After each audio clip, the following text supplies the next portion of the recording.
LiDAR, huh?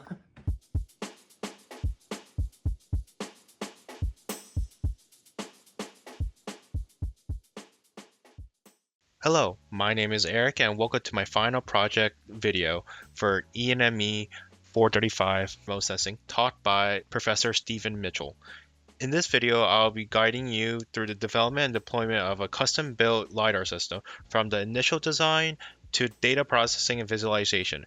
This project integrates principles of remote sensing, sensor calibration, and data analysis to reconstruct a 3D model of my target, which is the Jim Henson statue with Kermit the Frog in front of Stamp at UMD. The reason I chose this target was because it is an iconic statue on the campus, and also it has unique features with unique angles of Kermit and Jim Henson, and even with the bench.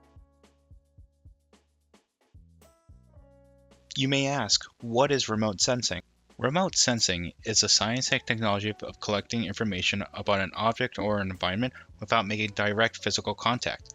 Instead of touching the surface we're measuring, we detect how it interacts with some form of energy, such as light, radio waves, or sound. This process can be passive, like taking a photo of sunlight, or active, where the system emits its own signal, like a radar gun or a sonar. In this final project, I focused on active remote sensing using a technique called LiDAR, which stands for light detection and ranging. Unlike passive systems that depend on sunlight, LiDAR emits its own light. A focused laser beam is projected towards the surface, and the system analyzes the return signal. In my case, the time it takes for the light to travel to the surface and back is used to calculate the range. This leads us to the classic range equation, where d is the distance to the target, c is the speed of light, and delta t is the round trip of the signal. In my system, however, I used a geometry-based LiDAR approach, which doesn't measure the time of flight directly, but instead relies on the angle of reflection based on where the laser line appears in the image.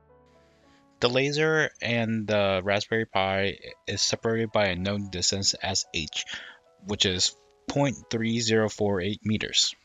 When the laser hits an object, the reflected line appears at a horizontal position in the image.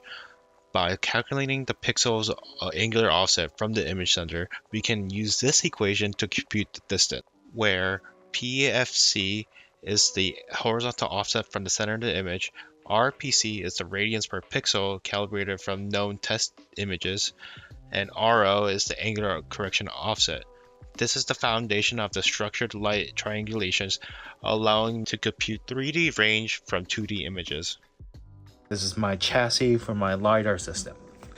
It involves a Raspberry Pi, a Raspberry Pi camera, an Arduino to power the laser and all of them are basically to have a screw with hot glue gluing it down.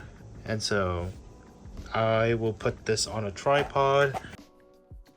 An essential part of collecting correct data points is proper calibration. Before collecting any data, I made sure the Raspberry Pi camera was rigidly mounted to the frame, which is critical because once the sensor is calibrated, the laser's beam axis and the camera optical axis must remain fixed and parallel throughout the whole semester. To begin the alignment, I ran a live video feed from the camera and projected the laser onto a flat surface. Once I overlaid the green horizontal alignment lines to serve as a visual reference, then I manually rotated and adjust the laser until its line matches the green alignment lines as closely as possible. Once my laser and camera were physically aligned, the next step was to calibrate the triangulation model by comparing measured pixel positions to known distances. I ran the script on my Raspberry Pi to capture laser images while positioning the sensor at distances from 0 to 10 feet in 6 inches increment, aimed at a flat wall. At each step, I paused, captured a JPEG image, and saved them to be used for later for calibration.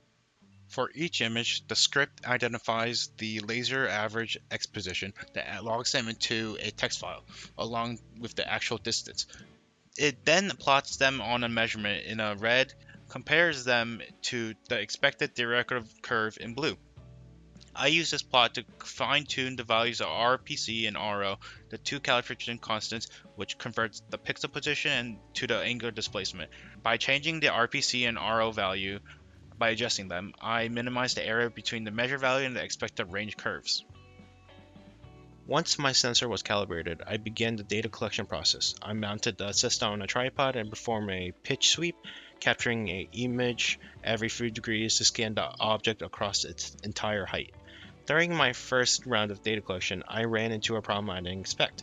There was too much noise in the background and a bright overhead light directly shining onto the target. When I checked the HSV mask, everything was a bit red, so I could not differentiate between the laser line and the background. I assumed the laser would stand out easily, but instead it was lost in the field of red pixels. My detection logic wasn't readily distinguish laser line from the noise. To address this, I brought out a tent to block out the light and increase the exposure and the gain of the intensity of red on the camera. That helped, but the noise persisted. So during post-processing, I applied a custom image mask to black out known noisy regions, especially on the far left and far right of the image, where glare and reflection would most common at the high pitch angles.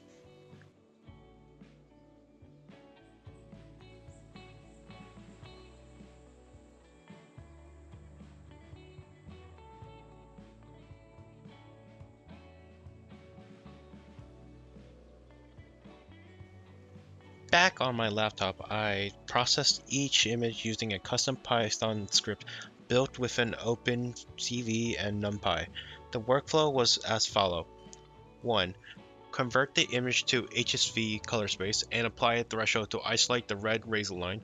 2. Scan each row of the image to find the laser's X position.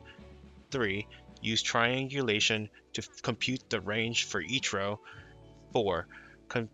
Convert each laser hits into a 3D point using the known pinch angle and the vertical pixel angle.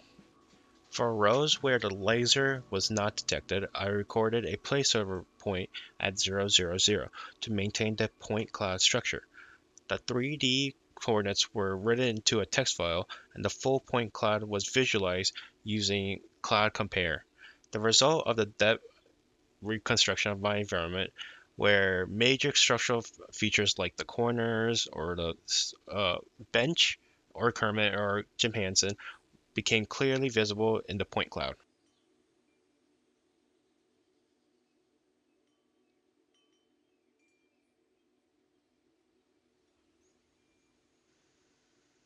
Once I got all the text files into Cloud Compare, you can see there's a lot of noise. So this is the part I basically clean up and try to add them all together.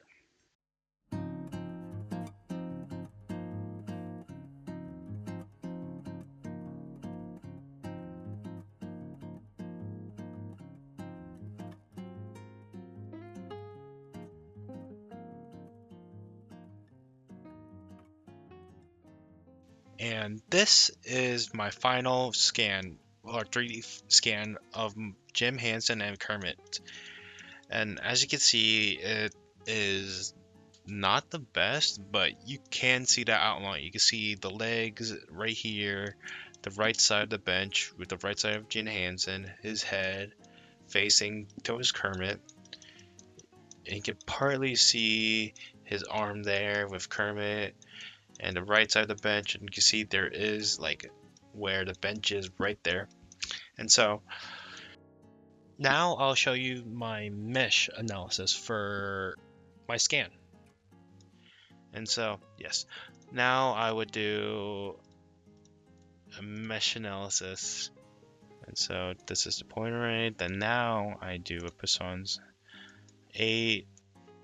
And see, this is the monstrosity of what I have because my mesh analysis isn't, my 3D scan isn't the best. And this is much I can do to clean up without destroying main parts.